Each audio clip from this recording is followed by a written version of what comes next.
नमस्कार। पैट 2022 के लिए 22 दिन 22 लेक्चर्स 22 पीडीएफ सीरीज में आपका बहुत बहुत स्वागत है।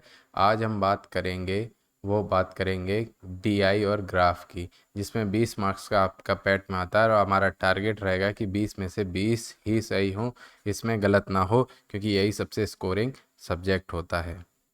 और इसमें कुछ भी ज़्यादा नहीं है, मैक्सिमम 1 सवा घंटे की वीडियो होगी, हो सकता है उससे कुछ कम ही हो जाए, और उसमें आपका कंप्लीट कवर हो जाएगा। और एक बार देख के चले जाना। मैक्सिमम लोगों को मैथ्स आती होगी, और जिनको मैथ्स नहीं आती है वो 2-3 बार देख लेना वीडियो। जिनको आती है एक बार 2x स्पीड में लगा के एक बार देख लेना, बस वही पैटर्न आएगा। और मैं इसमें ये भी बता दूंगा कि कहाँ पर क्या गलती कर रहे हैं। और जिन्होंने चैनल को सब्सक्राइब नहीं किया है, थोड़ा सा क्या मतलब पूरे ही सब्सक्राइब कर लीजिए और थोड़ा सपोर्ट करिए। तो चलिए शुरू करते हैं कि पहले क्वेश्चन आते कैसे हैं। जैसे क्वेश्चन दिया हुआ है कि नीचे दिया गया बार ग्राफ 2020 के दौरान विभिन्न मदों और बचत पर पारिवारिक आय के खर्च को दर्शाता है। ग्राफ को देखें और निम्नलिखित प्रश्नों के उत्तर दें। थोड़ा सा साइज हम और बढ़ा लेते हैं, इससे दिखाई पड़े। ठीक है, अब क्लियर आ रहा होगा। देखिए, थोड़ा सा इसमें ये दिक्कत होगी कि क्वेश्चन आपको सारे नहीं दिखाई देंगे, तो वो मैंने साइड में ऊपर लिख लिए हैं। इसकी पीडीएफ चाहिए तो आपको टेलीग्राम लिंक पे मिल जाएगा, वो डिस्क्रिप्शन में मैंने दे रखी है। क्वेश्चन दिया है कि देखिए, ये दिया हुआ है खर्च प्रतिशत में, और ये मदे मदे मतलब भोजन, बचत, कपड़ा, आवास, शिक्षा, परिवहन, अन्य पर कितना कितना खर्च है। तो ये पढ़ा कैसे आता है, जैसे ये 20 है तो प्रतिशत में है तो 20% हो गया ये। ठीक है, तो क्वेश्चन देखते हैं। भोजन पर खर्च कुल आय का कितने प्रतिशत है। तो भोजन ये रहा, और कितना है, कितना दिख रहा है, 20। तो आंसर क्या हो जाएगा, 20%। 20%। दूसरा क्वेश्चन देखिए, कहाँ गया ये। दूसरा क्वेश्चन है, कपड़ों पर किया गया खर्च बचत पर खर्च की गई राशि से कितना प्रतिशत अधिक है। कपड़ों पर किया गया खर्च बचत पर, तो देखो ये रहा कपड़े, तो कपड़ों पर कितना खर्च किया, 15, और बचत पर 12.5। तो कपड़ों पर हमने यहाँ लिखा है 15%, बचत पर लिखा है 12.5%। तो कितना परसेंट अधिक है, 2.5%। यही तो है। अगला तीसरा क्वेश्चन है, नीचे लिखा हुआ है कि यदि परिवार की आय 1 लाख रुपए हो तो परिवार की बचत बताइए। तो परिवार की बचत यहाँ से ग्राफ से देखिए कितना प्रतिशत है, 12.5%। और आय बताई है 1 लाख, क्वेश्चन में दिया हुआ है, नीचे देखेंगे स्क्रॉल करेंगे तब। तो बचत क्या हो गई, 1 लाख का 12.5%, मतलब 1 लाख गुणे 12.5 अपॉन में 100, तो ये हो गई 12,500 रुपये। अगला क्वेश्चन वो देता है कि निम्न में से परिवहन के बराबर किस पे खर्च किया जा रहा है। ये क्वेश्चन नीचे है, बाद में हम दिखा देंगे आपको।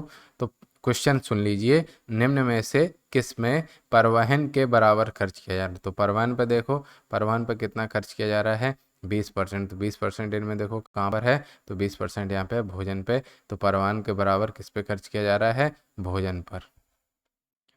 ठीक है, अगला क्वेश्चन लिखता है या पूछा जाता है कि निम्न में से बचत पर किया गया खर्च किन चीज़ों से अधिक है, और आपको ऑप्शन मिलेंगे।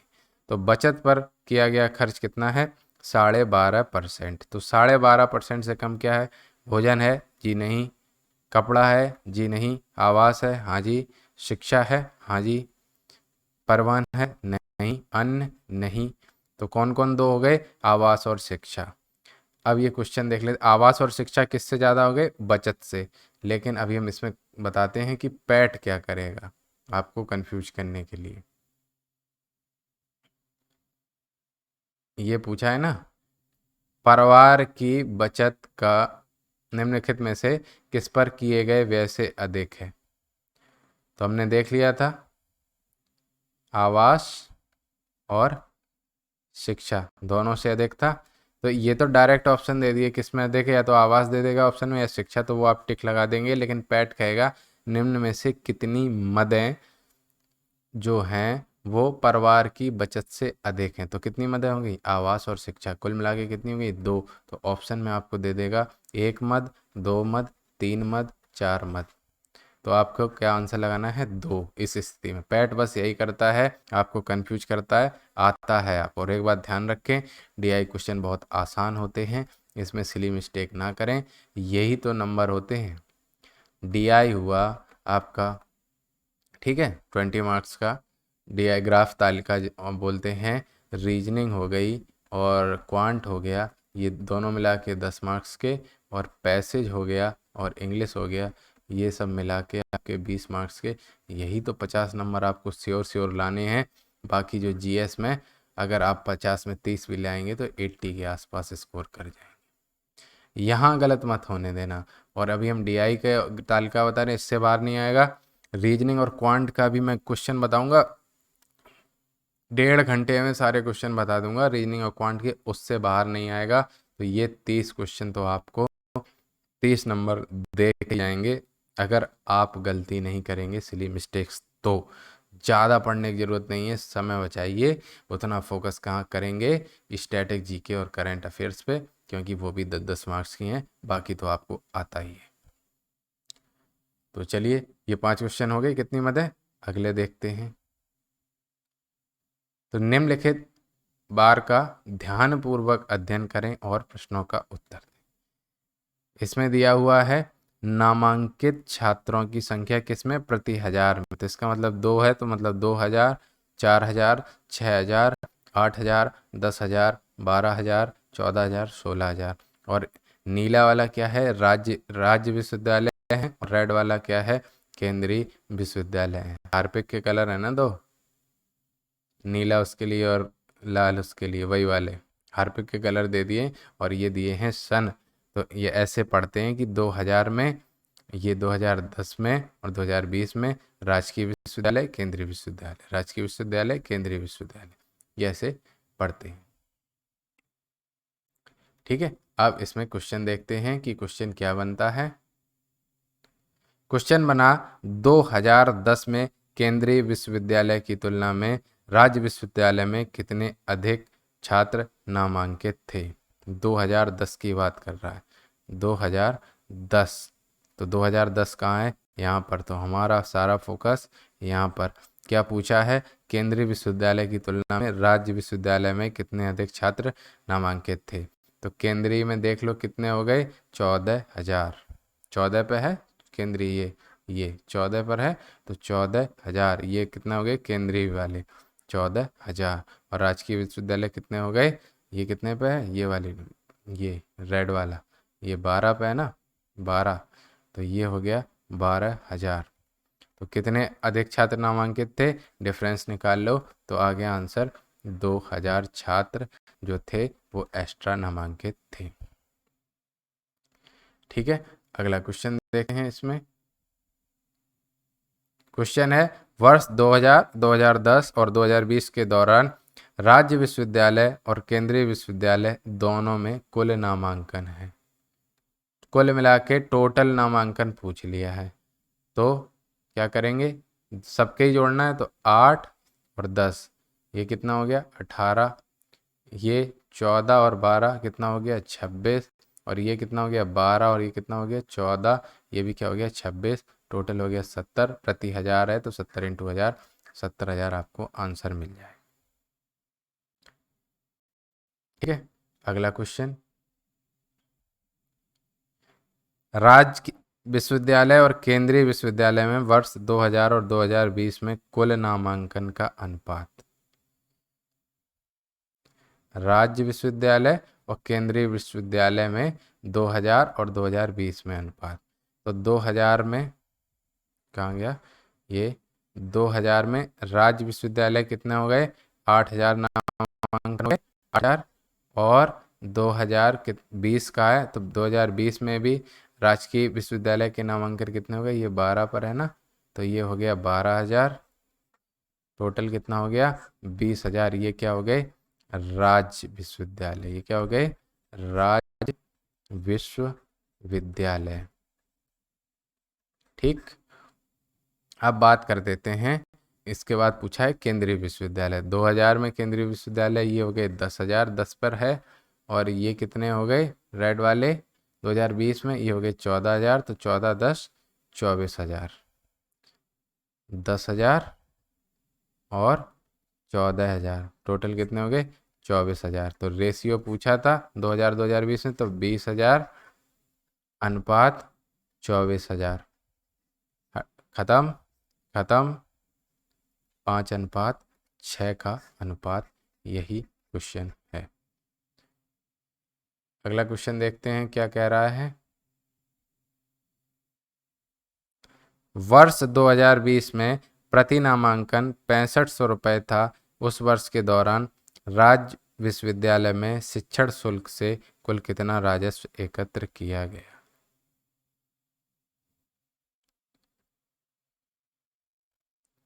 वर्ष 2020 में 6500 प्रति नामांकन शुल्क था और 2020 की बात हो रही है और कहा क्या है राज्य विश्वविद्यालय। तो 2020 में राज्य विश्वविद्यालय हमें पता हो गया था कितनी संख्या थी। ये देखिए 2020 में राज्य विश्वविद्यालय हो गए 12,000। ठीक है, 12 यहाँ पर हो गए नीले वाले, ये तो ये 12 पर है, ये नीला वाला, तो ये 12,000 हो गए 2020 में। ये कौन हो गए राज्य विश्वविद्यालय। और प्रति नामांकन कितने मिल रहे 6500 रुपये। तो 12,000 इंटू 6500, ये क्या हो गए राज्य विश्वविद्यालयों से प्राप्त आय। बस यही आंसर है। अब क्वेश्चन क्या है, लास्ट क्वेश्चन है इसका। क्वेश्चन है वर्ष 2000 में केंद्रीय विश्वविद्यालय में राज्य विश्वविद्यालय से कितने प्रतिशत छात्र अधिक नामांकित हुए। वर्ष 2000 की बात कर रहा है कि केंद्रीय विश्वविद्यालय में राज्य विश्वविद्यालय से कितने प्रतिशत छात्र अधिक नामांकित हुए। तो हम 2000 पे फोकस करते हैं। तो 2000 में राज्य विश्वविद्यालय में कितने हैं 8 और केंद्र में कितने हैं, ये देखिए राज्य विश्वविद्यालय में 8 और केंद्र में कितने 10। लेकिन पूछा क्या गया है, पूछा गया है कि केंद्रीय विश्वविद्यालय में राजकीय विश्वविद्यालय से कितने अधिक हैं। तो 10 - 8, 2 अधिक हैं। और तुलना किससे की गई है, तुलना की गई है राजकीय विश्वविद्यालय से। अगर कहीं भी लिखा हो ना से और ये इसी में खेलता है, यही आपसे गलत होते हैं। राज्य विश्वविद्यालय से तो नीचे आएगा पौन में 8 इंटू 100, ये कितना आ गया 2/8 इंटू 100 और ये कितना हो गया 25%। अगर कहीं भी पूछे डीआई का क्वेश्चन हो किसी से प्रतिशत पूछे तो ये जो चीज आएगी नीचे वो से वाली होगी। पूछा है ना राजकीय विश्वविद्यालयों से तो 8 नीचे आएगा। अगर राजकीय पूछ लेता केंद्रीय विश्वविद्यालयों से, केंद्रीय विश्वविद्यालयों से लिखा होता तो 10 नीचे आता। यहीं पे कन्फ्यूजन होता है, ये कन्फ्यूजन आप दूर कर लो। बस इतना मान लो कि जो से लिखा होता है वो वाला नीचे आता है, उसी से प्रतिशत करते हैं। ऊपर डिफरेंस तो सेम ही रहेगा, बाकी आप गलती यहीं करते हैं, ये हमने आपको बता दी है।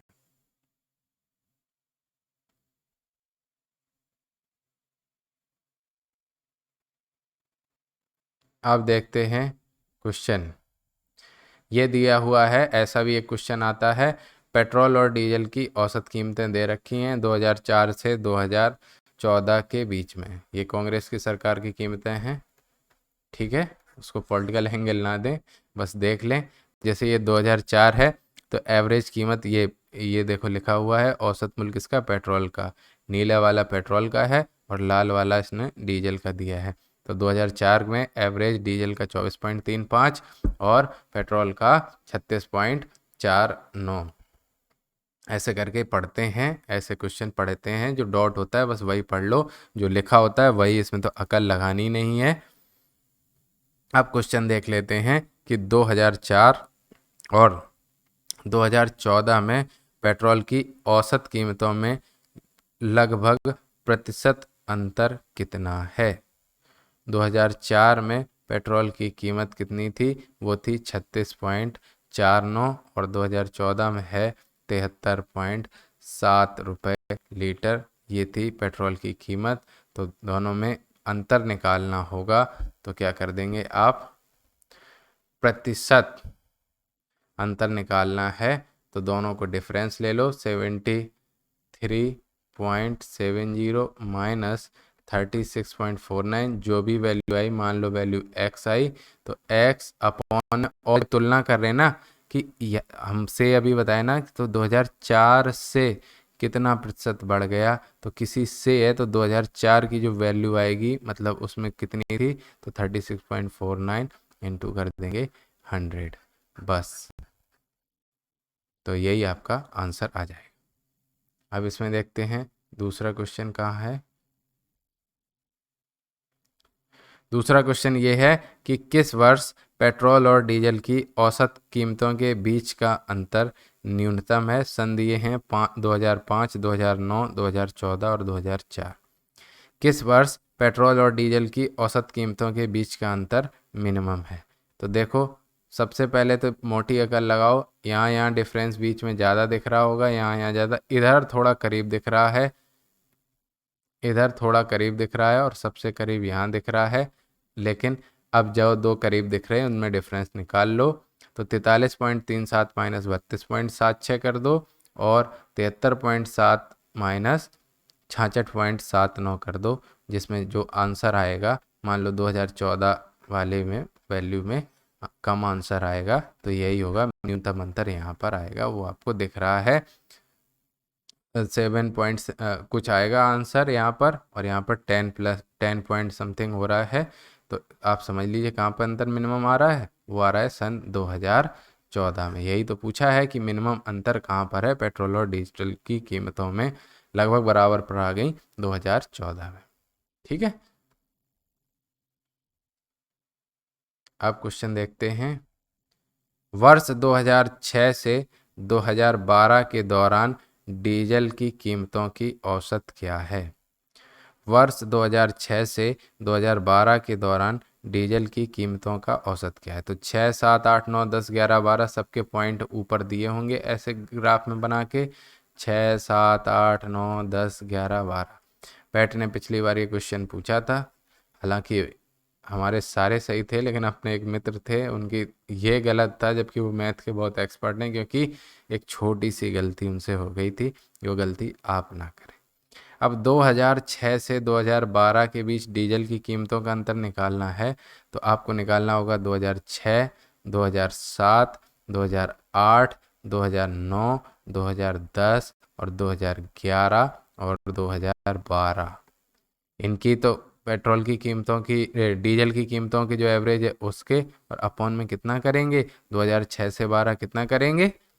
6 करेंगे? जी नहीं, 6 नहीं करेंगे। आपको डिफरेंस दिख रहा है, अब गिन लो 2006 से 2012 कितने साल हो गए? 2006, 7, 8, 9, 10, 11, 12, तो गिनो, 1, 2, 3, 4, 5, 6, 7 हुए, तो अपॉन में 7 होगा, ना कि 6। बस यही गलती करते हो कि 2006 से 12 लिखा हुआ है, आपने कहा 6 से 12 में अंतर हो गया 6 का, और यहीं पर आप गलती कर देते हैं। ये ना करें, तो 2006 से 12 तक की पेट्रोल की, डीजल की जो कीमतें हैं वो लिख लीजिए, और अपॉन में 7 का भाग दे दीजिए। जो आंसर आएगा वही आपका आंसर होगा। ठीक है, जैसे इन्होंने बताया कि टोटल 255.27 आया और 7 का डिवाइड कर दिया 36.47, ये आंसर आ गया। पिछले वर्ष की तुलना में किस वर्ष पेट्रोल की कीमत में औसत मूल्य गिरावट मैक्सिमम थी?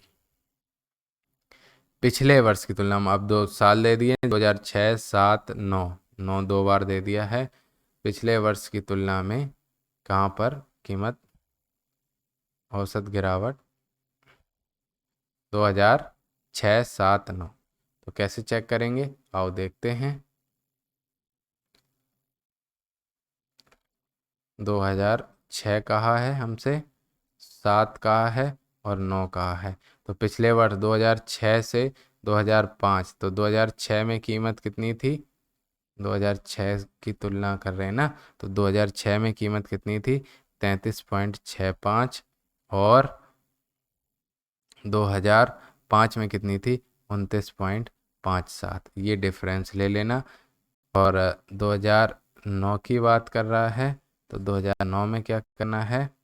2009 में 2009 माइनस 2008 मतलब 32.7। पेट्रोल का है कि डीजल का है? एक बार क्वेश्चन देखिए।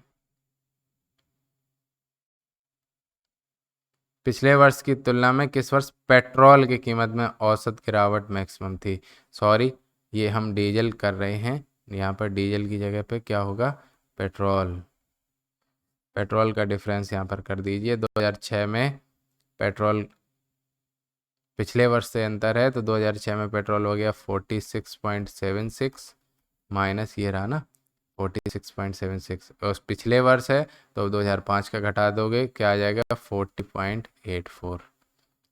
ठीक है। ऐसे ही 2009 का अगर निकालना होगा तो क्या हो गया आएगा? 43.37 माइनस 43.37 माइनस 48.65, ये क्या आ गया?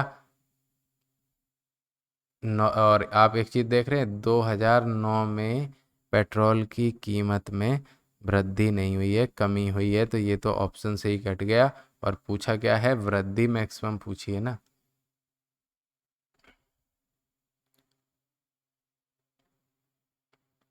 पिछले वर्ष की तुलना में किस वर्ष पेट्रोल की कीमत में औसत मूल्य गिरावट मैक्सिमम थी? तो यहाँ तो बिल्कुल सीधे ही सीधे दिख रहा है कि यहाँ से देखिए ये डीजल बढ़ रहा है, बढ़ रहा है, बढ़ रहा है, और ये अचानक से नीचे गिर गया। वैसे ही दिख रहा है, अंधा भी बता देगा कि 2009 में गिरावट मैक्सिमम थी, किसकी तुलना में? पिछले वर्ष की तुलना में। 48 से 43 पे आ गया, 5 का अंतर है, जबकि बाकी में देखो ना 48 46 2 का अंतर, 46 46 नाम मात्र का अंतर, ऐसे 40 46 होता तो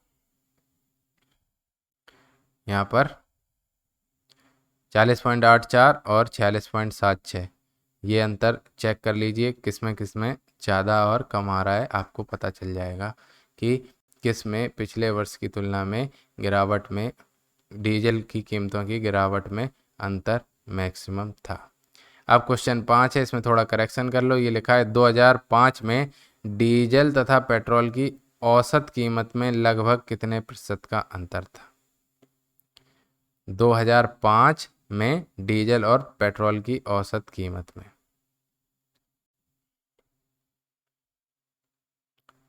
2005 में, ये रहा 2005, इसमें पेट्रोल और डीजल की औसत कीमत में कितना अंतर था? तो यहाँ पर पेट्रोल हो गया, पेट्रोल कितना हो गया? 40.84। और डीजल कितना हो गया? डीजल हो गया आपका 29.77। ठीक है। और अंतर पूछा है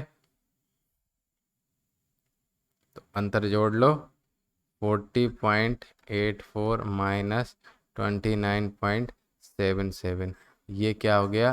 अंतर। और अगर प्रतिशत पूछा है तो ये डिपेंड करता है कि किससे पूछा है, पेट्रोल से या डीजल से। तो एक बार क्वेश्चन फिर पढ़ लो कि पेट्रोल की और डीजल तथा पेट्रोल की औसत कीमत में लगभग कितने प्रतिशत का अंतर है? डीजल तथा पेट्रोल की, तो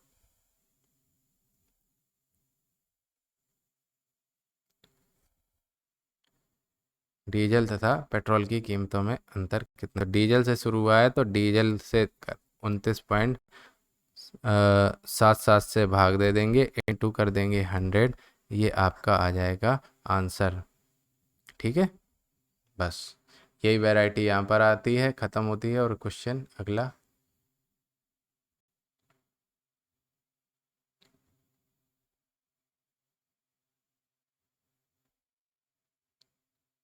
अगला क्वेश्चन है पाई ग्राफ का।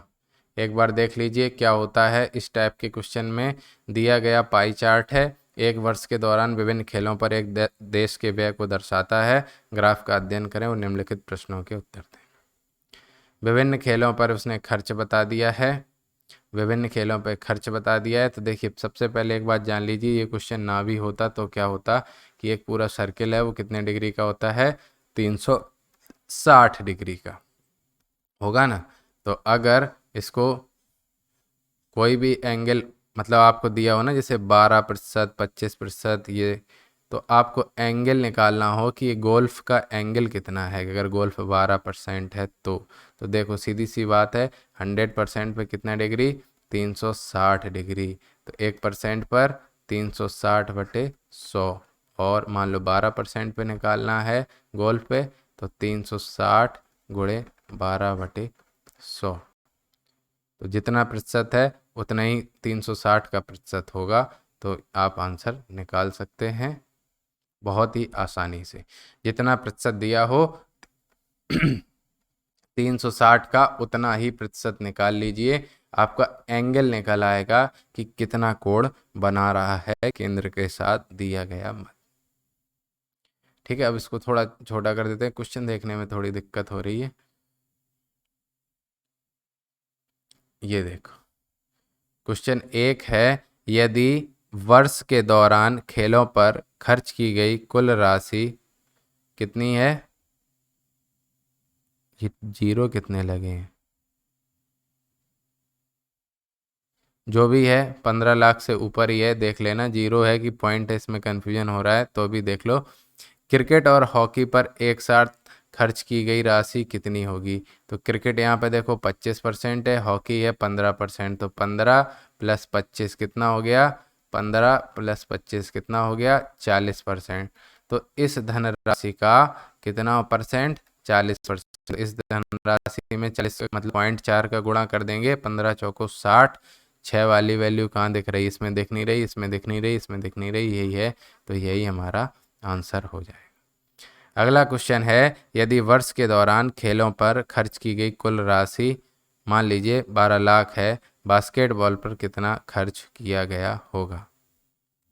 12 लाख कुल राशि 12 लाख है तो बास्केटबॉल पे, तो बास्केटबॉल देखिए, बास्केटबॉल कहाँ गया, ये है 13%।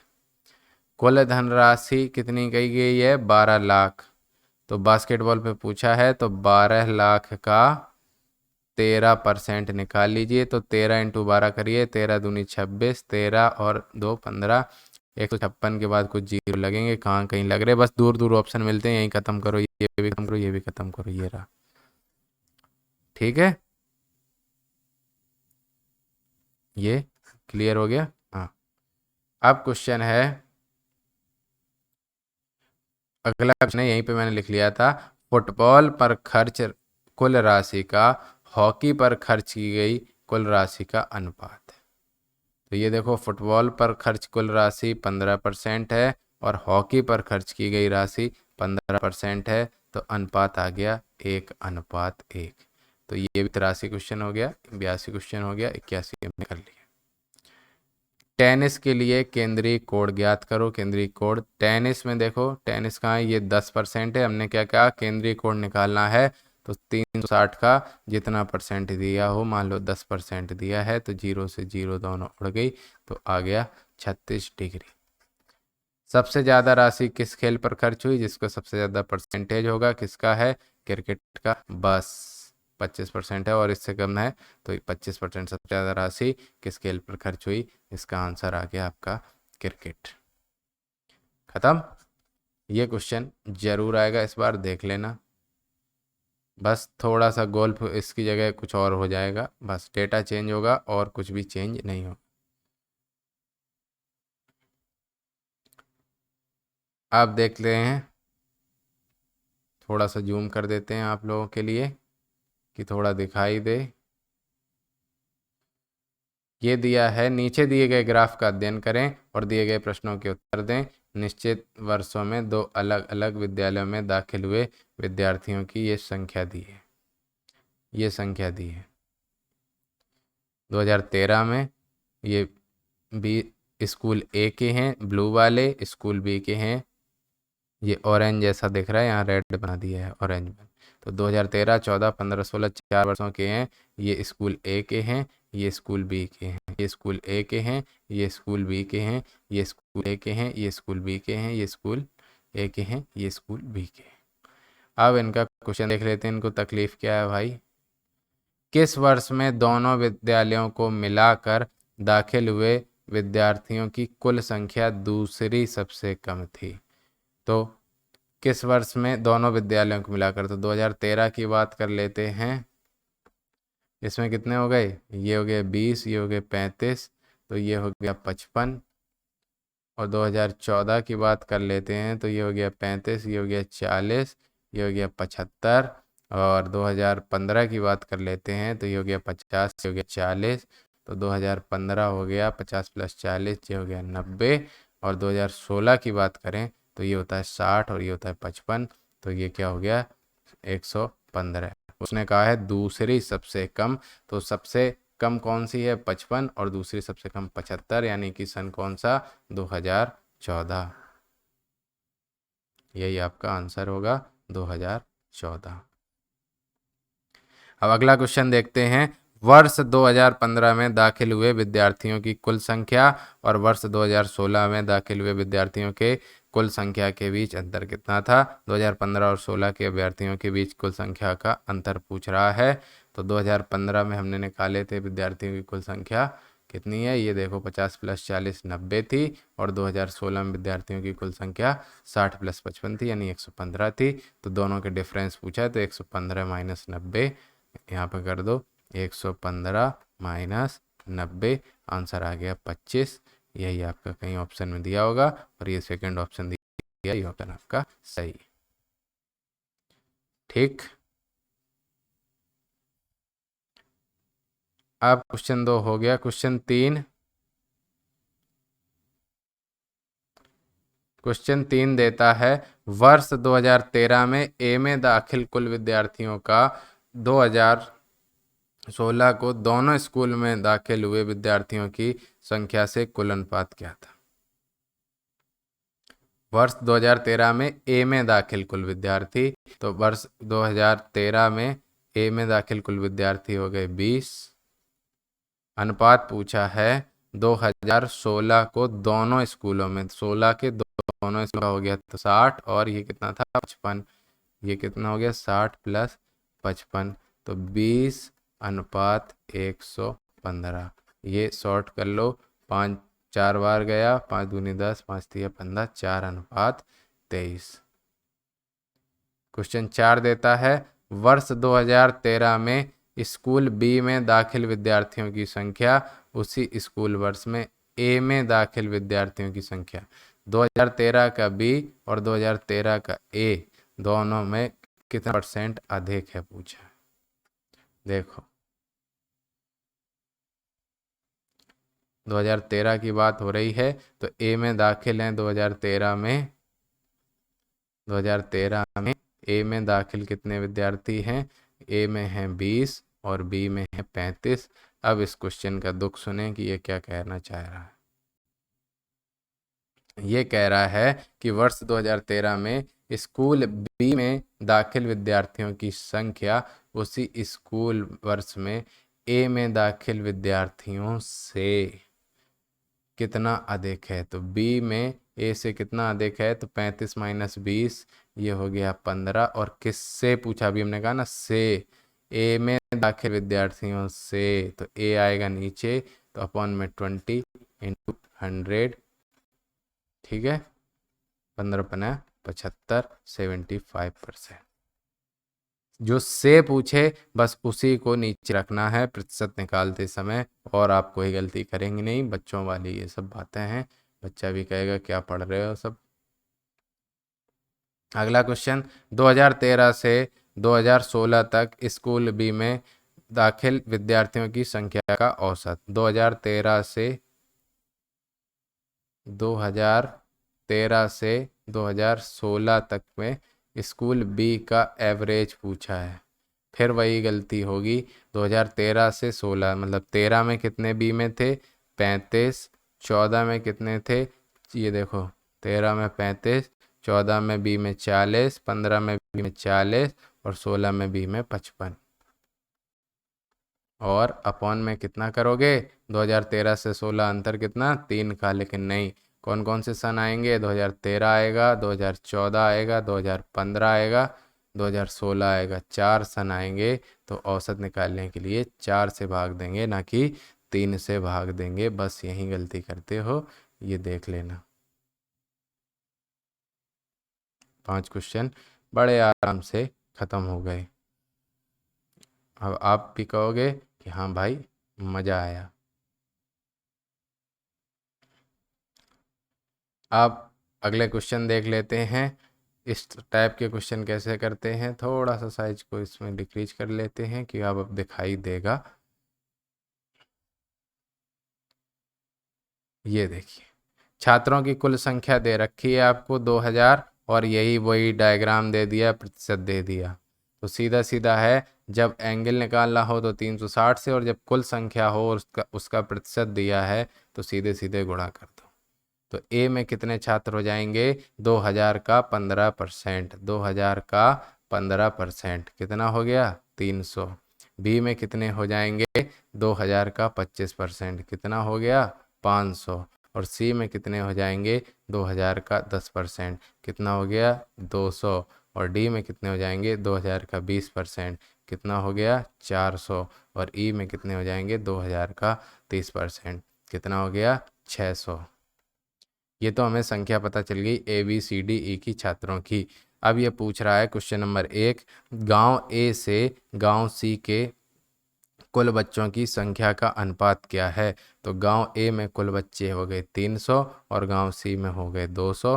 तो 300 अनुपात 200 यानी कि 3:2। जल्दबाजी में 2:3 लगाओगे तो बेटा फेल हो जाओगे, कोई नहीं बचा सकता। अगला क्वेश्चन है, यदि गांव डी से 70% बच्चे स्कूल जाते हों तो गांव डी से स्कूल जाने वाले बच्चों की संख्या कितनी होगी? यदि गांव डी से 70% स्कूल जाते हों तो गांव डी से स्कूल जाने वालों की संख्या कितनी होगी?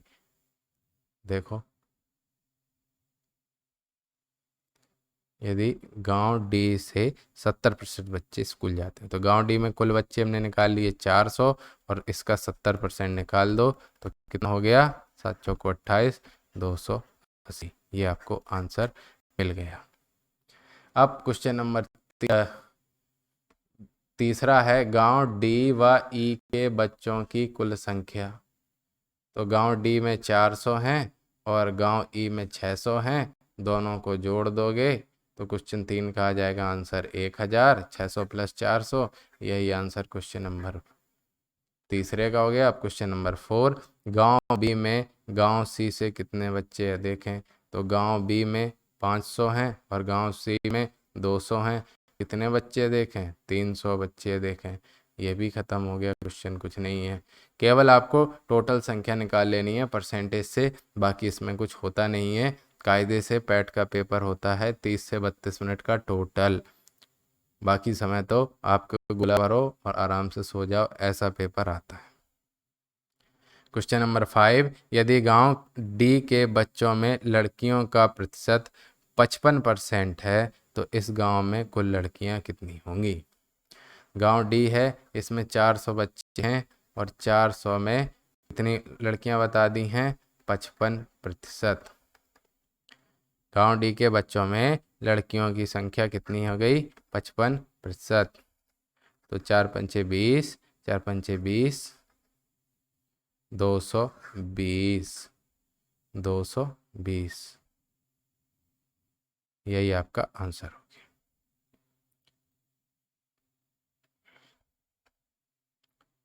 अब आते हैं इसमें डबल डीआई का।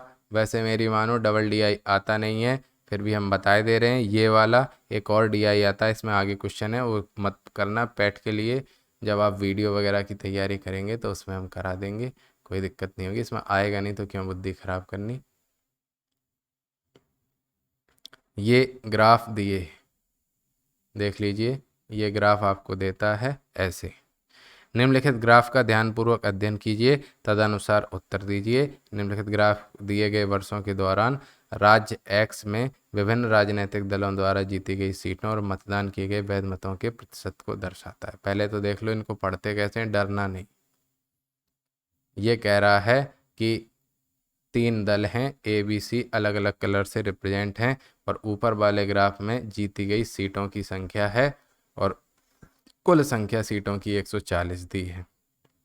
और सेकंड में दिया है वैध मतों का प्रतिशत, मतलब जो वैलिड वोट पड़े उनका प्रतिशत, कौन कौन, अलग अलग दलों के लिए, ए बी और सी के लिए।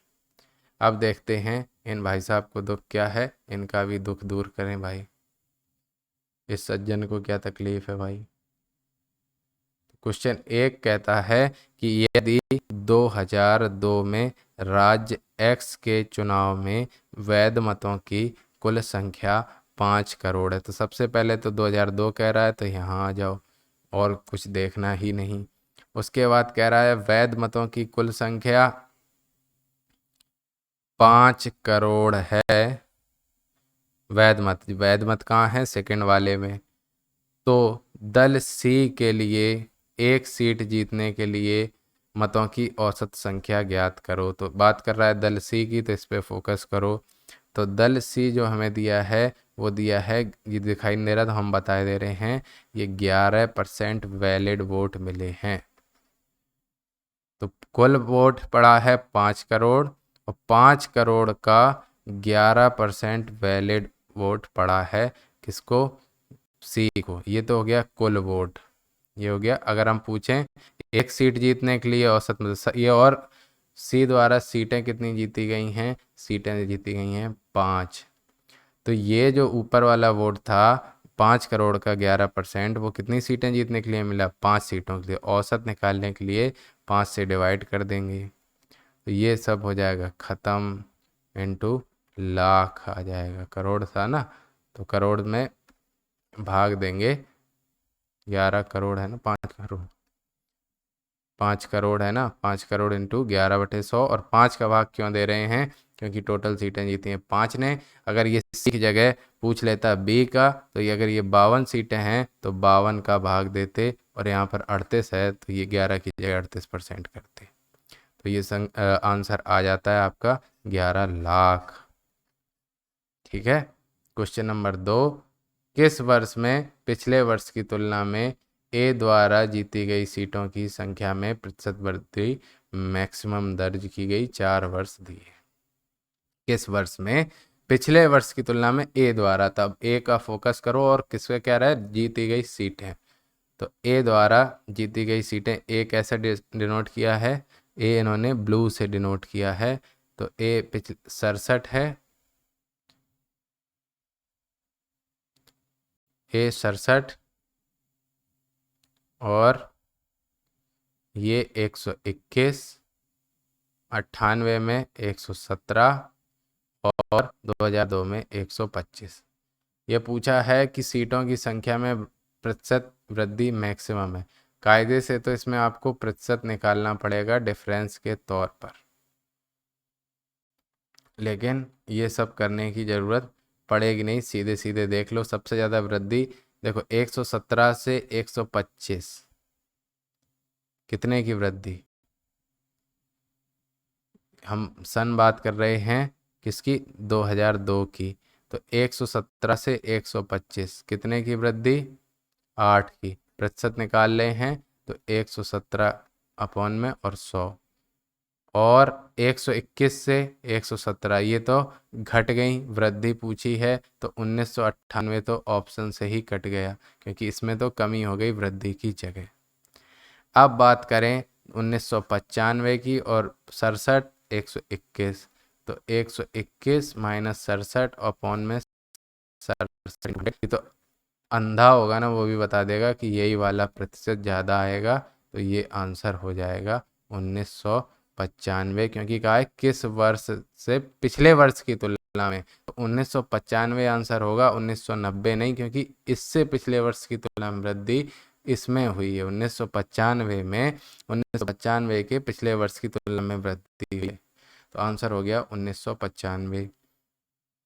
तीसरा क्वेश्चन कहता है कि 1998, अब हमारा फोकस यहाँ पर है 1998 में दल ए को 2.24 करोड़ वैध मत मिले। 1998 में दल ए को 2.24 करोड़ वैध मत मिले, ठीक है। और 1990 में बी को 1990 में बी को कितने वैध मत मिले? 1.228 करोड़ 1990 में। तो उन बात पूछा है कि 1998 के संदर्भ में 1990 में पड़े वैध मत कितने प्रतिशत कम हैं। 1998 के संदर्भ में 1990 में पड़े वैध मत कितने प्रतिशत कम हैं। तो सीधे सीधे मत निकालो। ये देखो 1998 में ए के वैध मत दिए हैं, तो 1998 यहाँ डायग्राम में आओ, और ए दिया है ब्लू वाला, ये कितना दिया है? 44.8।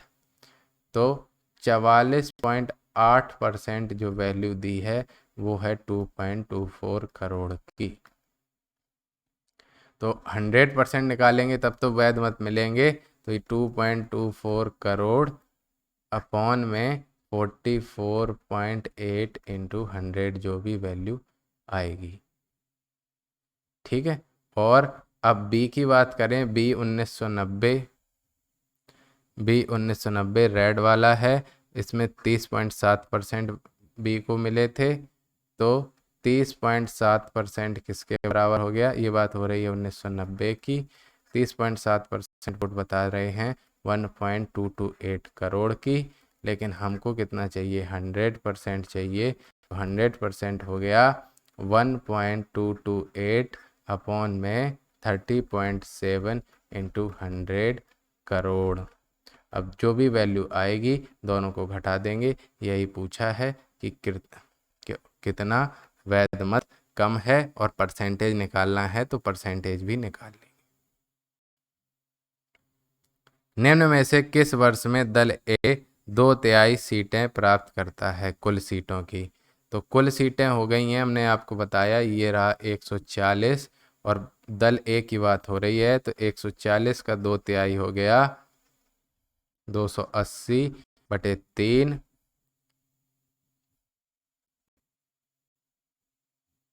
140 ही है ना मैक्सिमम सीटें?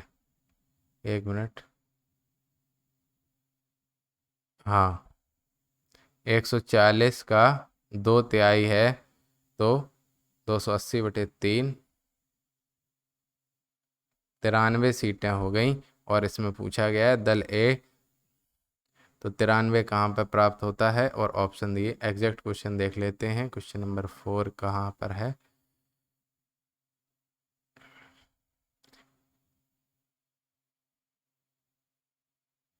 हाँ, निम्नलिखित में से किस वर्ष में दल ए कुल सीटों के 66.2/3% यानी कि वही 66 हो गया, कितने से अधिक प्राप्त करती है?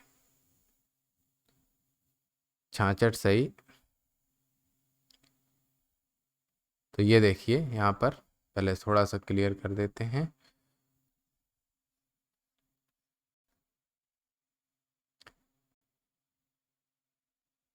ये हो गया सीटें,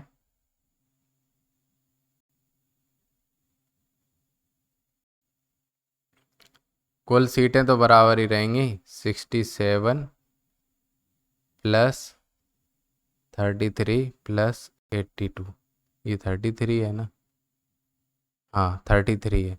तो कुल सीटों की संख्या हो गई 7 3 10 2 12, 6 3 9 8, 17 1 18, 182 सीटें हो गई। ये तीन जोड़ लो, या ये तीन जोड़ लो, या ये तीन जोड़ लो, या ये तीन जोड़ लो, आंसर 182 आएगा। और उसका 2/3 निकाल लेते हैं, 2/3।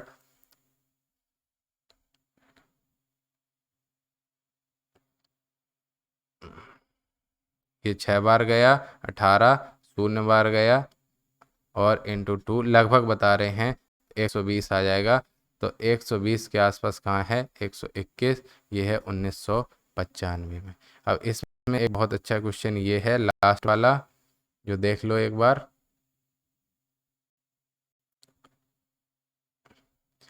किस वर्ष में राजनीतिक दलों के वैध मतों का अंतर मैक्सिमम है? ये पूछ रहा है कि किस वर्ष में राजनीतिक दलों के वैध मतों का अंतर मैक्सिमम है।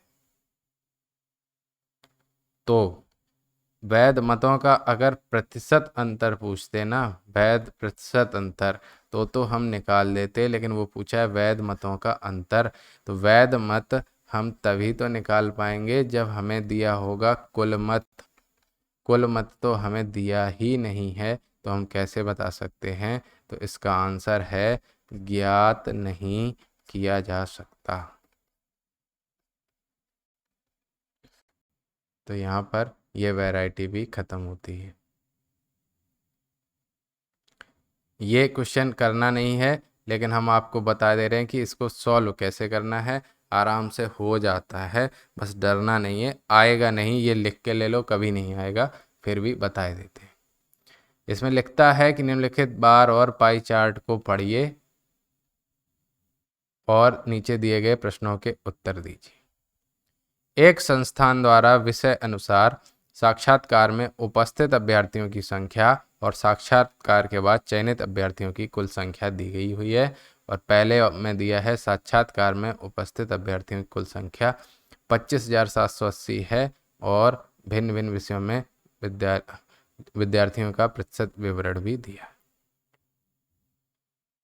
12% अन्य में दिया है, कृषि में 14% दिया है, प्रबंधन में 12%, इंजीनियरिंग में 16%, विज्ञान में 28% और वाणिज्य में 18%।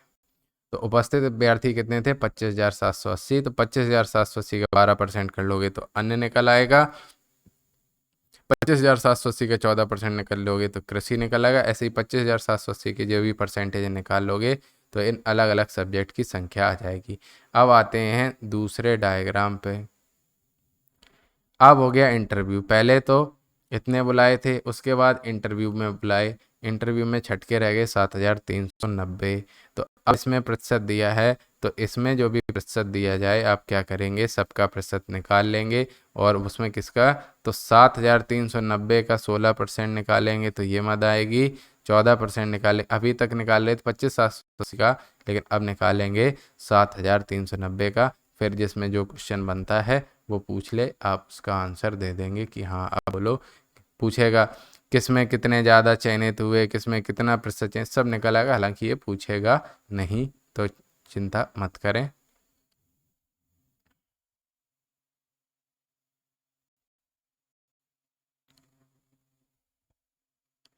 अब आ जाते हैं ये क्वेश्चन। ये भी वैसा ही है, लेकिन ये क्वेश्चन आते बहुत हैं। 10 सेकेंड रुकिए।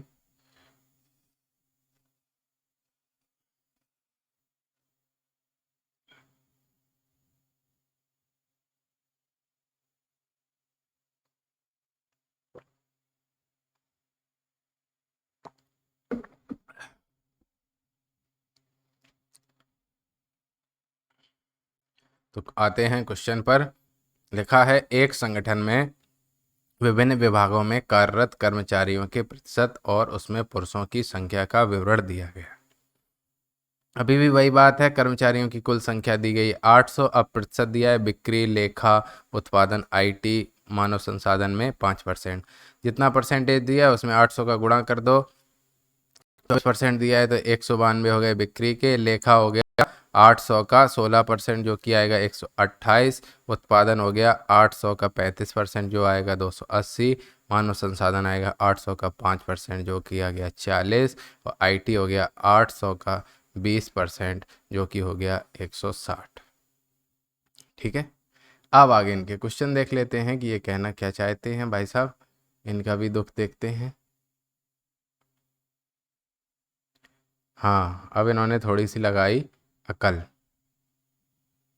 अब ये कहते हैं कि हम बता रहे हैं आपको कि जो बिक्री है उसमें पुरुषों की संख्या 165 है, लेखा में पुरुषों की संख्या 93 है, उत्पादन में पुरुषों की संख्या 245 है, मानव संसाधन में पुरुषों की संख्या 12 है और आईटी में पुरुषों की संख्या 74 है। ऐसा डेटा हम देते हैं। और कर्मचारियों की कुल संख्या हमने निकाल ली है, जितना प्रतिशत है उसमें 800 का गुणा करके। तो पुरुषों की संख्या से अगर हम कर्मचारियों की संख्या में से पुरुषों की संख्या घटा देंगे तो महिलाओं की संख्या आ जाएगी। तो बिक्री में देखो कुल कर्मचारी कितने हैं, तो बिक्री में यहाँ देखो 192 कर्मचारी हैं, तो 192 में और पुरुषों की संख्या 165 थी, घटा दी, अब महिला आ गई 27। ऐसे ही लेखा में करेंगे तो संख्या आती है 35, उत्पादन में करेंगे संख्या आती है 35, मानव संसाधन में करेंगे संख्या आती है 28। अब आईटी में देखो, आईटी में कितने हैं, आईटी में 160 कर्मचारी हैं और दिया है 74 पुरुष हैं, तो 160 माइनस 74 करेंगे तो संख्या आती है 86। अब क्वेश्चन नंबर 1, क्वेश्चन नंबर 1 है मानव संसाधन विभाग में कार्यरत महिलाओं की संख्या का मानव संसाधन विभाग में कार्यरत कर्मचारियों की कुल संख्या से अनुपात क्या है। तो मानव संसाधन ये है, इसमें महिलाओं की संख्या हमें निकल आई है 28 है, और उसमें कहा है मानव संसाधन विभाग में कार्यरत कर्मचारियों की कुल संख्या, तो मानव संसाधन में कर्मचारी कार्यरत है 40, तो उनका अनुपात हो गया 28:40, यानी कि 7:10। अब क्वेश्चन 2 है बिक्री विभाग में कार्यरत पुरुष अनुपात कुल कर्मचारियों का प्रतिशत। बिक्री विभाग में कार्यरत पुरुष कर्मचारी का अनुपात किससे, कुल कर्मचारी के। तो बिक्री विभाग में पुरुष कितने हैं, ये देखो दिया ही है, इन्होंने ही दिया है बिक्री विभाग में कितने कर्मचारी कार्यरत हैं, ये देखिए इन्होंने बताया है 165। बिक्री विभाग में 165 है ना, ये क्वेश्चन है, क्वेश्चन नंबर 3। तो 165 हो गए, क्वेश्चन नंबर 2 है, सॉरी। बिक्री विभाग में कार्यरत पुरुष 165 अनुपात कुल कर्मचारी बिक्री विभाग में आए थे कहाँ पर, 192। और प्रतिशत अगर पूछ ले तो 165 बटे 192 गुणे 100 कर दोगे तो ये भी आंसर आपका मिल जाएगा। क्वेश्चन नंबर 3 है संगठन में कार्यरत कुल कर्मचारी से आईटी महिला का प्रतिशत ज्ञात करो। से है ना, किससे, संगठन में कार्यरत कुल कर्मचारी से, और आईटी महिला का है तो का चीज ऊपर होती है, देखो प्रतिशत निकालने समय का होती है ऊपर और से होता है नीचे और इंटू होता है 100। ठीक है, का ऊपर से नीचे इंटू 100 होता है।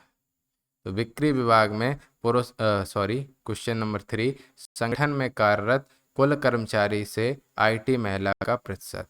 संगठन कहाँ गया,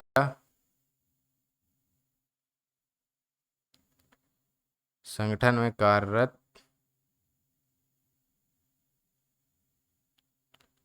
कुल कर्मचारी से, बिक्री लेखा उत्पादन मानव संसाधन आईटी।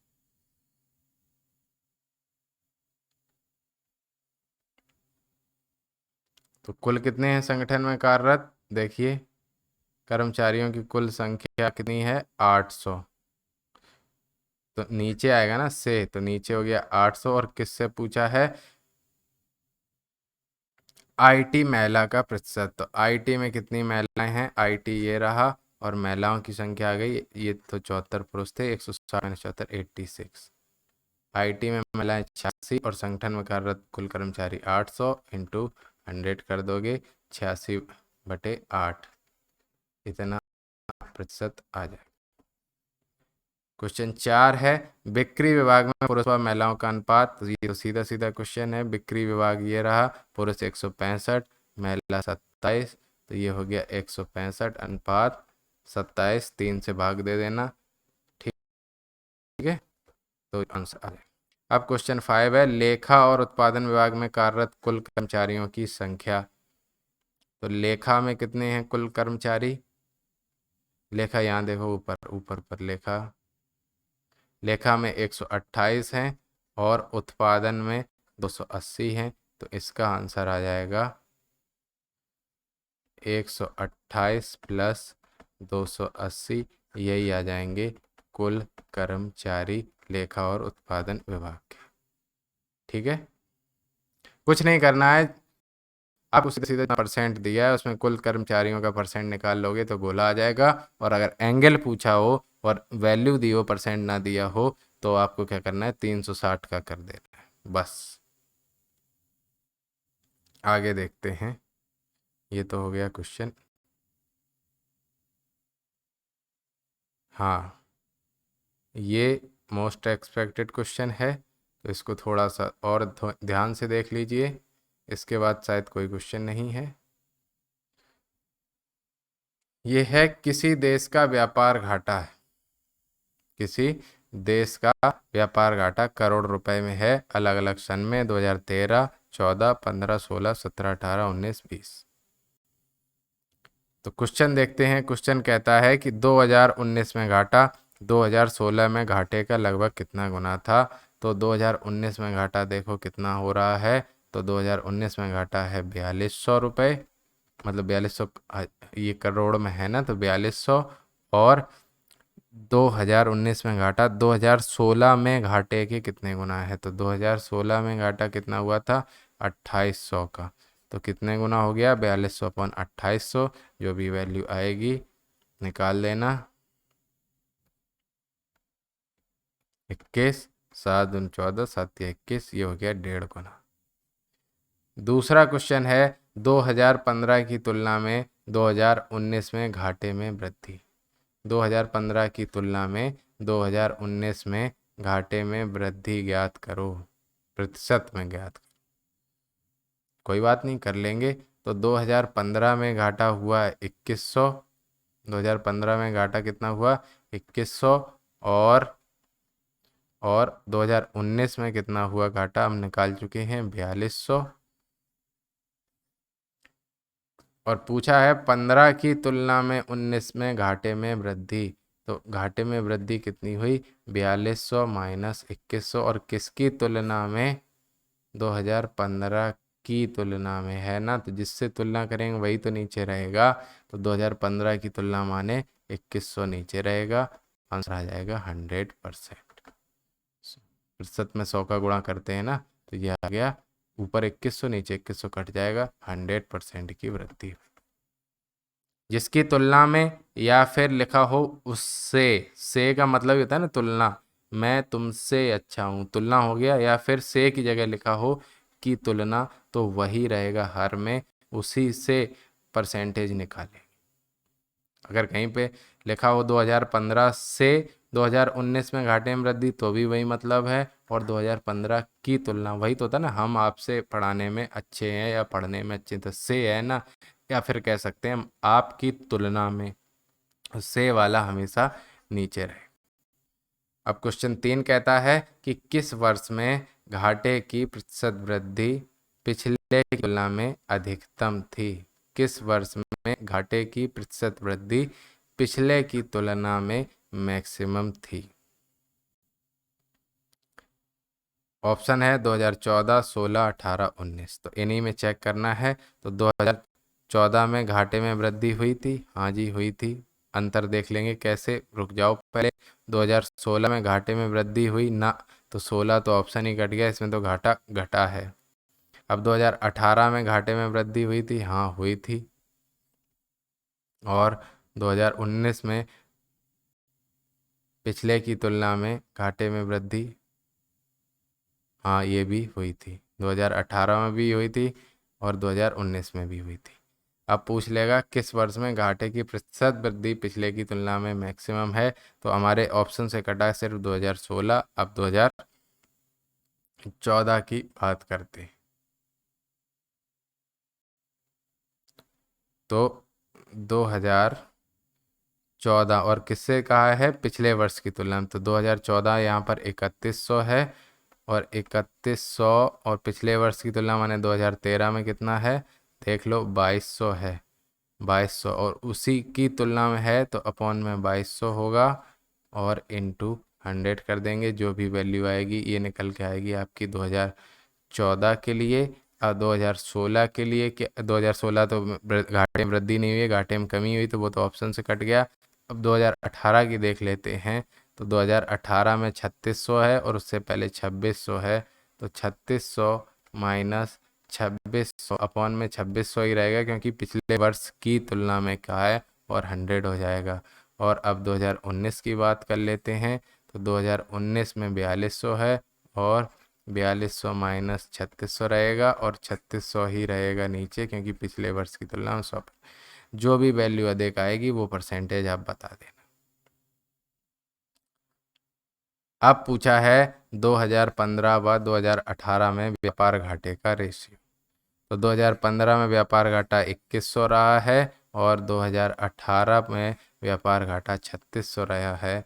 तो 2100 अनुपात 3600, 21 अनुपात 36, और इसमें अगर भाग दे दोगे किसका, 3 का, तो ये आ जाएगा 7 अनुपात 12। और लास्ट क्वेश्चन इसमें है 2018 में घाटा औसत घाटे का कितना प्रतिशत है। 2018 में घाटा औसत घाटे का कितना प्रतिशत है, यही क्वेश्चन है। 2018 में जो घाटा हुआ है, तो पहले 2018 का घाटा देख लें, तो ये आ गया 2018 का घाटा 3600 करोड़ रुपए, यही तो है 3600। और औसत घाटा निकालना है, तो औसत घाटा निकालने के लिए इन सभी को जोड़ेंगे, 2200 plus 3100 plus 2100 plus 2800 plus 2600 plus 3600 plus 4200 plus 2600, और किसका भाग देंगे, 1 2 3 4 5 6 7 8 का भाग देंगे 2000। और वैसे कैसे गिनोगे, तो 2013 से 2020 के बीच में कितने साल हो गए, 8 हुए ना, 7 थोड़ी हुए। वो अभी तो हमने बताया कि एक एक्स्ट्रा होता है, तो 8 का भाग देंगे, तब निकलेगा औसत, और निकाल लेना कि वह 3600 से कितना अधिक है। औसत का मतलब है कुल जोड़ अपॉन में कुल कितने नंबर हैं, कुल कितने सन हैं, कुल सन 8 हैं। ये क्वेश्चन पैट में ऐसा हूबहू मिलेगा, लिख के ले लो 2022 में, ना मिले तो बता देना, चैनल डिलीट कर देंगे। आगे क्वेश्चन देखते हैं। ये तो क्वेश्चन खत्म हो गए। प्रतिशत घाटा,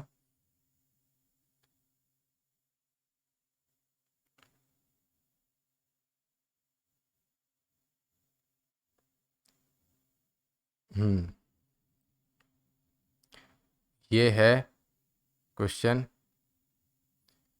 पिछले कुछ वर्षों में 3 कंपनियों एक्स वाई और जेड द्वारा कागज का उत्पादन लाख टन में ग्राफ में दिया गया है। ग्राफ का अध्ययन करें और उन सवालों के जवाब दें जो अनुसरण करते हैं।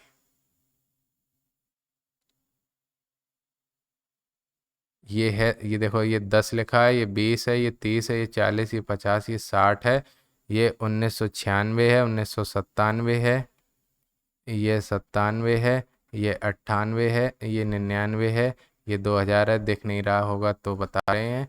ये 10 है, ये 20 है, ये 30, ये 40, ये 50, और ये 60। एक्स वाई जेड है, अलग अलग कलर दिए हैं। ब्लू वाला एक्स है, ये वाला वाई है, और ये वाला जेड है, सब में, तीनों में। तो इसमें क्वेश्चन नंबर 1 पूछ रहा है कि 1998 में कंपनी जेड के उत्पादन और 1996 में कंपनी वाई के बीच में अंतर क्या है। तो 1998 कह रहा है, तो यहाँ पर आओ, और कह रहा है कंपनी जेड के उत्पादन में, तो ये ग्रीन वाला है, तो 40 और 50 के बीच में है, तो ये कितना हो गया, 45। और फिर क्या पूछा है, 1996, ये आ गया 1996 में कंपनी वाई, तो कंपनी वाई 20 और 30 के बीच में है, तो 25 है, तो इन्हीं के बीच तो अंतर पूछा है, तो ये हो गया 20। और ये किस में दिया है आंसर, लाख टन में है, तो 20 लाख टन अंतर आएगा, लाख टन, ये आएगा आंसर। देख लेना उसने कितने होशियारी से लिखा है, 2 lakh ton, 20,000 ton, 2 crore ton, सब कर दिया, तो 20 लाख टन आंसर आएगा। इसी में अगला क्वेश्चन है, 1999 में 1996 की तुलना में कंपनी वाई के उत्पादन में कितने प्रतिशत की वृद्धि हुई। तो 1999 में कह रहा है कि वाई कंपनी के बारे में, तो वाई कंपनी का उत्पादन था 40, 1999 में वाई कंपनी का उत्पादन था 40 और 1996 में पूछ रहा है, तो 1996 में वाई कंपनी का उत्पादन, ये बीच में है 20 और 30 के, तो 25। 1996 में वाई का उत्पादन था 20, तो पूछ रहा है कि वाई के उत्पादन में कितने प्रतिशत की वृद्धि हुई। तो 40 माइनस 20 तो आपको समझ आ गया, लेकिन किसकी तुलना में, 1996 की तुलना में। तो 96 वाला ये नीचे आएगा, इंटू 100 कर देंगे, तो 20/20 इंटू 100, आंसर आ जाएगा 100% की वृद्धि हुई। अब क्वेश्चन नंबर 4 है कि किस कंपनी का औसत उत्पादन मैक्सिमम था। किस कंपनी का औसत उत्पादन मैक्सिमम था। तो ब्लू वाले सारे जोड़ो, यहाँ पर 30, यहाँ पर 45 और यहाँ पर 50 और यहाँ पर 40। एक्स कंपनी का निकालना होगा, तो ब्लू के लिए 30, फिर 45, फिर 50, फिर 40, ऑन में 4 निकालेंगे, ये एवरेज आ जाएगा। और वाई के लिए एवरेज निकालना होगा, तो जो रेड वाला है ये 20 और 30 में 25, प्लस ये 30 और 40 बीच में 35, और ये कितना है, ये भी 35, ये कितना है 40, और ये ऊपर वाला कितना है, ये वाला कितना है, ये भी 50। जब वाई करेंगे तो रेड रेड जोड़ेंगे, तो ये हो गया 25 प्लस 35 प्लस 50 अपॉन में 4। ऐसे ही जेड की नहीं निकाल लेंगे, और जेड की भी ग्रीन वाले के सारे जोड़ देंगे, अपॉन में 4 कर देंगे, तो ये तीनों एवरेज निकल आएगा। आप बता देना कि किस कंपनी का एवरेज मैक्सिमम था, एक्स वाई जेड में निकाल दोगे। क्वेश्चन 5 है, कंपनी वाई के उत्पादन से कंपनी जेड का उत्पादन कितना प्रतिशत और अधिकतम किस वर्ष था। तो कंपनी वाई के उत्पादन से कंपनी जेड का उत्पादन परसेंट मैक्सिमम किस वर्ष था, ये आप निकाल लोगे। जैसे 1996 ऑप्शन में दिया है, वाई का उत्पादन 1996 में देखिए, वाई का उत्पादन है 25, वाई का उत्पादन है 25, और किसकी तुलना में, से कंपनी जेड का उत्पादन, कंपनी जेड का उत्पादन। तो से वाला हमने नीचे कहा है, तो कंपनी जेड का उत्पादन, तो जेड है 1996 में 35, तो 35/25, से वाला नीचे इंटू 100 कर देंगे, और ये हो गया 1996 का। ऐसे अलग अलग सन का निकाल लोगे, 1997 का निकालना है, तो जेड का उत्पादन कितना हो रहा है 1997 में, ये हो रहा है 35, और वाई की तुलना है ना वाई के उत्पादन से, तो ये हो रहा है 45। तो 35/45 इंटू 100, ये प्रतिशत आता जा रहा है। अलग अलग सन निकाल लेंगे और आप बता देंगे कि किस सन में इसकी वैल्यू ज़्यादा थी। बस यही टाइप के क्वेश्चन आते हैं। ये देखिए, अब फिर से एक क्वेश्चन हो रहा है, ये वाला नया क्वेश्चन। इसमें भी वही डायग्राम बना देते हैं, परसेंटेज दे देते हैं बस, और कुछ भी नया नहीं है। देख लो, निम्नलिखित पाई चार्ट किसी पुस्तक को प्रकाशित करने में हुए व्यय का प्रतिशत विवरण दिखाता है। पाई चार्ट का अध्ययन करें और उसके आधार पर प्रश्नों का उत्तर दें। एक पुस्तक के प्रकाशन में विभिन्न व्यय दिए हुए हैं। Royalty 15%, printing cost 20%, transportation cost 10%, paper cost 20% और बाइंडिंग कॉस्ट 20%, प्रमोशन कॉस्ट ये दी हुई है 10%। ठीक है, तो क्वेश्चन नंबर 1 है, पुस्तक की कीमत लागत मूल्य से 20% अधिक है। यदि पुस्तक का अंकित मूल्य 180% है, तो पुस्तक की एक प्रति में प्रयुक्त कागज की कीमत क्या है। तो अगर अंकित मूल्य देखो, अगर 100 रुपये होता है उसकी लागत मूल्य और उससे 20% अधिक है, तो अंकित मूल्य हो जाता है 120। तो 120% दिया हुआ है कितना, 180 रुपये। तो 100% निकाल लो, वो कीमत आ जाएगी 180/120 इंटू 100 कर दो, ये हो गई 150 रुपये। तो 150 रुपये तो आ गई कीमत, जबकि अंकित मूल्य कितना आया, 180 रुपये।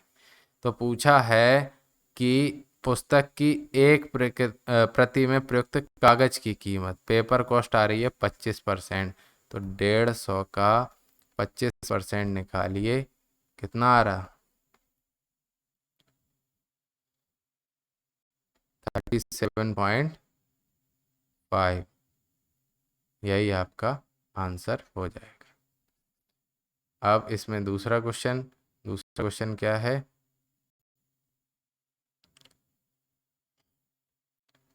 दूसरा क्वेश्चन है, यदि पुस्तकों की एक निश्चित मात्रा के लिए प्रकाशक को प्रिंटिंग कॉस्ट के रूप में 30,600 रुपये भुगतान करना पड़ा, तो इन पुस्तकों के लिए रॉयल्टी की राशि का भुगतान क्या होगा। प्रिंटिंग कॉस्ट का है 30,600 रुपये, माने प्रिंटिंग कॉस्ट हुई 20%, तो 20% हो गया कितना, 20% 30,600 है ना, 30,600, हाँ। अगर 20% हो गया 30,600, तो 1% निकाल लो, 30,600 अपॉन में 20 इंटू 100। जबकि हमें कितना निकालना है, वो कह रहा है, क्या चीज़ मांगी है, क्वेश्चन में पूछा है रॉयल्टी। तो रॉयल्टी हमें पता है कितनी है, 15%। 1% की वैल्यू में निकल गई है, ये 20 कट जाएगा 5 बार, 0 0 5 31, 15, 1,53,000 वैल्यू आएगी 1% की, और उसका 15 रॉयल्टी निकालनी है, तो रॉयल्टी आएगी 1,53,000 का 15%। जो भी वैल्यू आएगी वही आपका आंसर। क्वेश्चन नंबर 3 है, यदि 5500 प्रतियां प्रकाशित की जाएं तो ट्रांसपोर्टेशन कॉस्ट 82,500 हो, तो अंकित मूल्य कितना हो कि 25% लाभ प्राप्त हो सके। 55% प्रतियां प्रकाशित करी, ट्रांसपोर्टेशन कॉस्ट आया 82,500। 10% की वैल्यू है, ट्रांसपोर्टेशन कॉस्ट कितनी है, 10% है। तो 10% की वैल्यू, एक मिनट इसको थोड़ा सा ऊपर इधर कर दे, 10% की वैल्यू आ गई 82,500। तो टोटल कॉस्ट हमें निकालना है, कितनी हो गई, 100% की वैल्यू हो गई, इसमें एक जीरो और बढ़ जाएगा, 82,500 एक जीरो, लेकिन ये कितनी प्रतियों की, 5500 प्रतियों की। और अगर हमें एक प्रति की निकालनी हो तो 5500 का भाग दे देंगे, ये हमें वैल्यू आ जाएगी। ठीक है,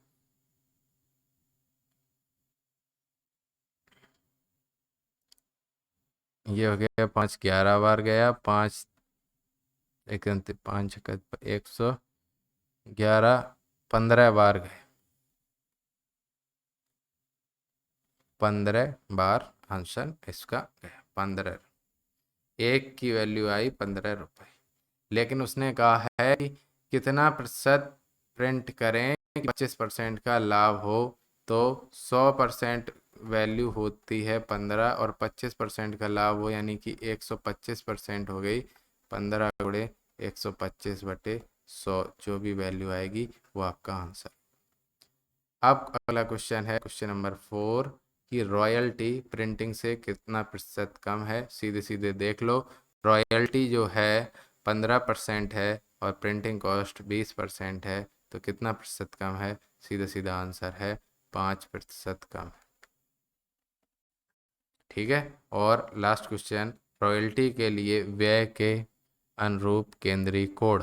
तो रॉयल्टी है 15%, हमने क्या बताया, केंद्रीय कोड निकालना है, तो 360 का 15% कर दीजिए।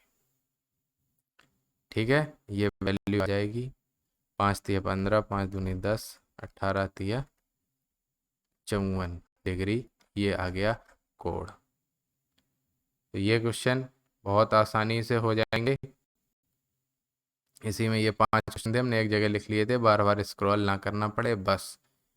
तो जिसको समझ में आ गए इसका मतलब उसको मैथ्स आती थी और वो डायरेक्ट समझ गया जो हिंट और तरीका हम बताने की कोशिश कर रहे हैं।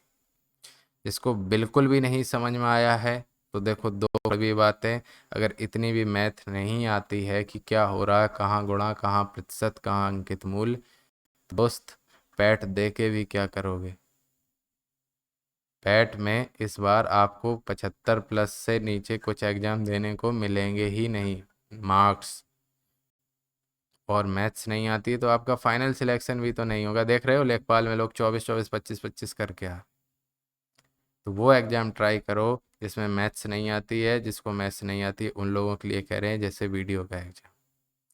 और जिसको बिल्कुल नहीं समझ में आया और थोड़ा बहुत समझ में आया वो वीडियो को 2 3 बार देखे तो समझ आ जाएगा, लेकिन उसके लिए आपको बाहर से पढ़ना पड़ेगा अंकित मूल व प्रतिशतता।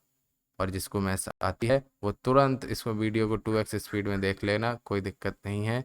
तो भाइयों थोड़ा सा चैनल को सब्सक्राइब कर लीजिए, हमें सपोर्ट करिए, जल्दी से जल्दी इसको 500 तो यार पहुंचा ही दो इस हफ्ते, बस इससे ज़्यादा आपसे कोई उम्मीद भी नहीं है। तो बहुत बहुत